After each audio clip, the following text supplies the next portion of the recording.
दोस्तों ये वीडियो जो आज आपकी स्क्रीन पर चल रही है, इसे देखकर आज तमाम भारतीयों का खून खौल जाएगा, क्योंकि ये वीडियो कहीं और से नहीं बल्कि बांग्लादेश से निकल के सामने आई है। और ये जो उधम हो रहा है ये कहीं और नहीं बल्कि भारतीय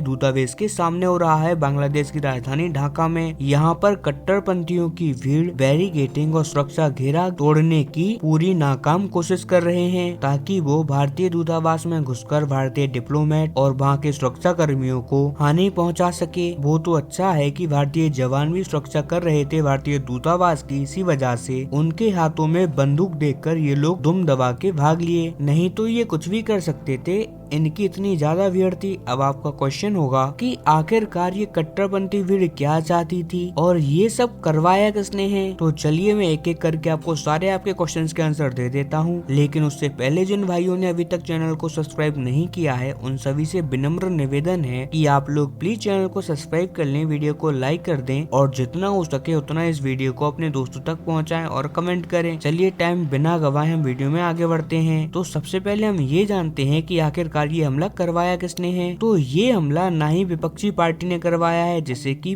प्रो पाकिस्तानी माना जाता है, उसने 20 मार्च से पहले साफ साफ कह दिया था अपने कार्यकर्ताओं को कि भारत के खिलाफ जो ये मार्च हो रहा है इसमें बीएनपी का कोई हाथ नहीं होगा और ना ही कोई कार्यकर्ता इसमें जाएगा, नहीं तो उसे पार्टी से ही निष्कासित कर दिया जाएगा। और ये बहुत ही ज्यादा बड़ी बात है क्योंकि बीएनपी अमूमन बहुत ही ज्यादा एंटी इंडिया मानी जाती है, लेकिन इसके बावजूद उन्होंने भारत को समर्थन दिया। इसके अलावा वहाँ पर एक मुस्लिम समर्थन पार्टी है, उसने भी भारत के खिलाफ कोई भी कदम उठाने से मना कर दिया और भारत को समर्थन दिया। कुल मिलाकर जितनी भी बांग्लादेश के अंदर पॉलिटिकल पार्टियां थी उन्होंने साफ साफ मना कर दिया था भारत के खिलाफ जाने के लिए और साथ ही अपने तमाम कार्यकर्ताओं को चेतावनी भी दे दी थी। अब आप सोच रहे होंगे कि यार जब इन्होंने नहीं करवाया तो भीड़ आई तो आई कहाँ से। तो ये भीड़ आई है इस टाइम पर बांग्लादेश के ऊपर राज कर रहे मोहम्मद यूनुस की भीड़। इस पूरी भीड़ में वही संगठन शामिल हुए थे जिन्होंने अब से कुछ महीने पहले शेख हसीना का तख्ता पलट करवाया था। कुल मिलाकर बांग्लादेश का इस टाइम पर जो प्रधानमंत्री है मोहम्मद यूनुस, उसी के सारे पर ये सब हो रहा है। और इसका एक सबूत ये भी है कि इस पूरी भीड़ का नेतृत्व वही व्यक्ति कर रहा था जिसने स्टूडेंट प्रोटेस्ट को लीड किया था। और इतना ही नहीं, जब ये बैरिकेडिंग नहीं तोड़ पाए और बैरिकेडिंग तोड़कर हमला नहीं कर पाए भारतीय दूतावास के ऊपर, तो इसी व्यक्ति ने इसके बाद कहा कि इस बार तो हम छोड़ देते हैं, हम यहाँ से वापस जा रहे हैं, लेकिन अगर भारत ने हमारी बात नहीं मानी तो हम सीधा दूतावास के अंदर घुसेंगे। अब आप बोल रहे होंगे कि चलो ये तो पता लग गया कि अटैक किसने किया, लेकिन आखिरकार इनके अटैक करने के पीछे का कारण क्या था। तो आप जानते ही हो कि बांग्लादेश कोई और नहीं बल्कि प्रदर्शनकारियों का देश बनता जा रहा है और इनका ये रीजन भी बहुत ज्यादा फनी था। दरअसल इन तमाम प्रदर्शनकारियों का कहना था कि भारत बांग्लादेश के अंदर इंटरफेरेंस कर रहा है, बांग्लादेश की पॉलिटिक्स को प्रभावित कर रहा है भारत, और भारत चाहता है बांग्लादेश के ऊपर कंट्रोल करना। अब फनी इसीलिए है क्योंकि हम भारतीय रोज